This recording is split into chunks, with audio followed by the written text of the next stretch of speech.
Hey guys, welcome back to the channel. So, hey, I know I'm not doing as many videos as I used to, and I apologize, but I'm trying to get them in as I can. So, there is more content coming. Without further ado, though, I keep getting a question asked a lot, and I figured I might as well just address it. So, I thought I addressed this in some of my other really earlier videos, but apparently I haven't. And the question is, how do you guys sell your Rolexes? Or how do you sell some of your higher end watches, period? And it's kind of reverse of how I told you guys to buy watches on my where to buy a Rolex video, which is on my channel somewhere. Point being is that I get asked this all the time. You guys have obviously a collecting habit like I do, and occasionally there's just watches that you aren't wearing very often and don't need to hang on to, and you want to know how to get rid of them. And for the sake of this video, I'm going to focus on more expensive watches. As you guys know, I'm a big Seiko fanboy, but I'm not really going to focus on watches under $1,000 in this video. I'm focusing more on, your watches that cost several $1,000s to maybe over $10,000, but nothing stratospheric. But I feel like there's a lot of you guys that are asking me questions related to that range. And, where you may not really worry about selling a Seiko, for example. When it comes to selling a Rolex or something like that, it can be stressful knowing how to get rid of it to a good seller and get a fair price for it. And I understand that, so I wanted to go ahead and just kind of talk to you guys about some of the options you're going to have. And the short end answer is there really isn't a perfect option. They all have their benefits and their drawbacks. So to me, you have several options, from getting your most money to getting the least amount of money, but they come with different levels of security of the transaction. So if you're looking for the easiest way to get rid of one of these watches, you're going to want to go to gray market or to a high-end dealer. You can basically do one or the other. So you'd go to someone like Tourneau, or you might go to like a watch website like bobswatches.com, or some of these other guys like Watch You Want. Sometimes I know they'll buy watches. I've had different experience with some of these people. Some of them I've had really good seamless transactions with. Some of them I haven't. The one dealer that I've sold multiple watches to this route, and this is typically the route that I go, is I've sold a lot of watches to Bernard Watch. Bernard Watch, as you guys have probably seen, I feature them on my channel quite a bit. I just do that because I believe in them, and I've had really good experience with them, and they're nice enough to let me play with their stuff. But had I not had good experiences with them, I would never, make videos there or promote them. So they don't pay me to do that, and I don't pay them to borrow their watches. We just happen to like each other. But the point is, with them, they're a business, so they buy a watch from me at typically wholesale price, and then they'll mark it up and they'll sell it retail. So they're easy. I walk in there if the watch is something that they're interested in buying, and typically what I'll do is I'll shoot them some pictures of it, and they'll ask for detailed information about what's the bracelet look like, how old is it, does it have boxing papers, stuff like that. And then what they'll do is they'll give me an estimate of what they think they'd be willing to pay for it, and then we make an appointment, and then you can send the watch to them, or you could, I guess if you live near where they are, you could go take it to them in person, and they'll review the watch, and assuming it is as described, they'll offer to buy it from you for cash. So they'll write you a check and they'll take the watch off your hands. So it's pretty painless, and you'll get wholesale trade-in value for your watch, and you'll walk out cash in hand. So that's typically the way I go. Now, what are the drawbacks to that? The drawback is you're getting wholesale. So they're going to mark your watch up. In the case of Rolexes and most luxury watches, don't be surprised to see your watch selling for several $1,000s more than you traded it in for. They're going to make you a fair deal, but again, they're a business. They have to pay for their inventory, they have to pay for their employees, and they need to make a profit. Otherwise, they're not a business, they're a charity. So they're going to make money off your watch, and you're going to get wholesale. You're not going to get actually what the watch retails for. So there's that trade-off. If you wanted to, take some more risk though, you can of course do things which would potentially get you more money. Another thing you could do is you can go to the forums. So, Rolex has forums, Omega has forums, just about any watch you can imagine, there's a following, there's a forum, and you can get on there and you can offer your watch for sale on the forums. And, you can advertise it at a particular price you want someone to buy it at. And, if your price is fair, and I would suggest doing a little research first, you know, you may do a little negotiation, but you'll probably get something close to what you're offering it for, assuming you're offering it at a fair price. In that case, you and whoever buys it from you will have to arrange payment and shipment, and you know, you'll basically be able to get closer to what you want for the watch, but you're taking on some risk that they're going to pay you, and there's not going to be any issues once they receive the watch. And so you're going to have to obviously deal with the shipment, and if it shows up damaged, stuff like that, you know, you can end up in a he said, or he said, she said kind of situation, and that could add some stress to it. And again, they could be a flake and not pay you. But that's a way to do it. Most of the people that are on the forums are pretty upstanding guys, and you can kind of get a sense on there from some of the members. You can read their posts and see if they're people you'd want to do a transaction with. But there you're going to find an audience that's more than likely going to want to buy your watch, just because, you know, they're going to know about it and be passionate about it. The flip side is, though, they might be a little picky, and if your watch isn't perfect, you know, they're going to obviously be more passionate than most people. They're going to be very picky about what they're willing to pay for a watch if your watch has some issues. So that's option number 2. Again, you'll make more money, but you're going to be assuming more risk. So in terms of payment and the shipment and everything else is going to be on you. Typically when you sell to a gray market dealer, not always, but typically if you have to ship the watch to them for inspection, for them to buy it, they'll send you prepaid labels and they'll pay for your shipping. So there's those 2 options. The other option is if you have a very high-end piece, what you can do is you can take it to a professional auction. So unless you're talking about like a very rare old Rolex, or I would say a really high-end watch, say like a rare Patek complication type of watch, you're probably not going to need to do something like this, but you can of course take your watch to an auction house. You have the option of selling it at no reserve and at reserve, and basically saying it's not going to sell unless it achieves a certain amount.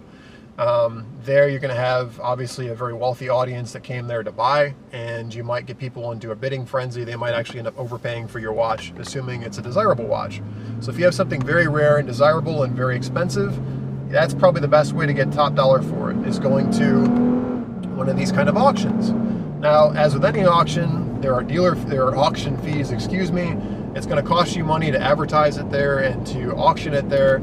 And the auction house takes a big cut, and depending on the auction house, the cut can be drastically different. Some charge a lot higher fees than others, and again, you can set a reserve, and if people get into a frenzy, you can end up making actually a lot of money because people get passionate and stupid and they overpay for stuff.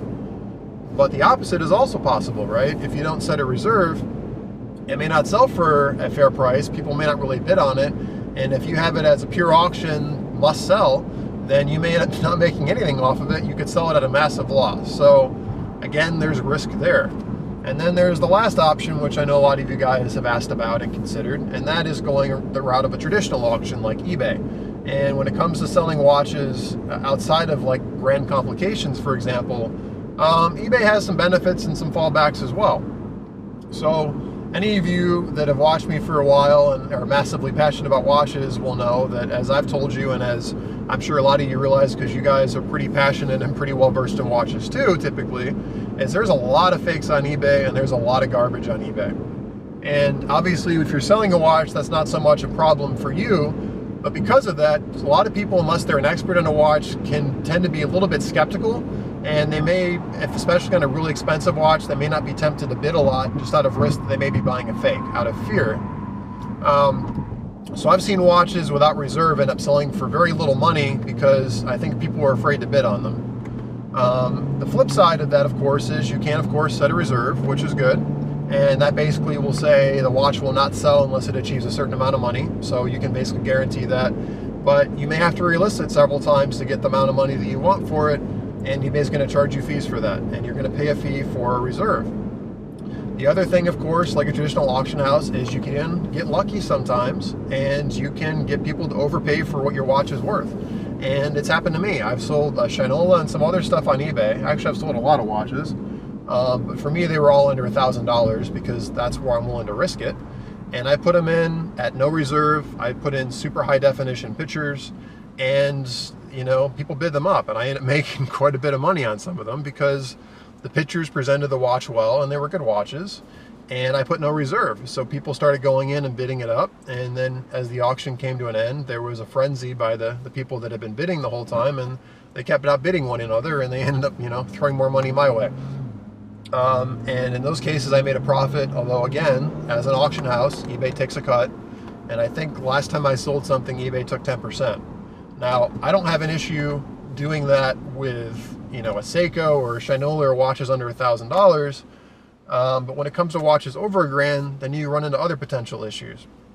So if you work with PayPal, typically you're protected. Although there's horror stories too about how you can have issues with PayPal. But if people on there try to get you to take different forms of payment, like Western Union or stuff like that, you're basically asking to get screwed with. The other thing too, and I've heard of this happening, is people will send out their watch to a buyer, and the buyer may think you misrepresented the watch and they'll want to send it back to you, and then you're out the shipping.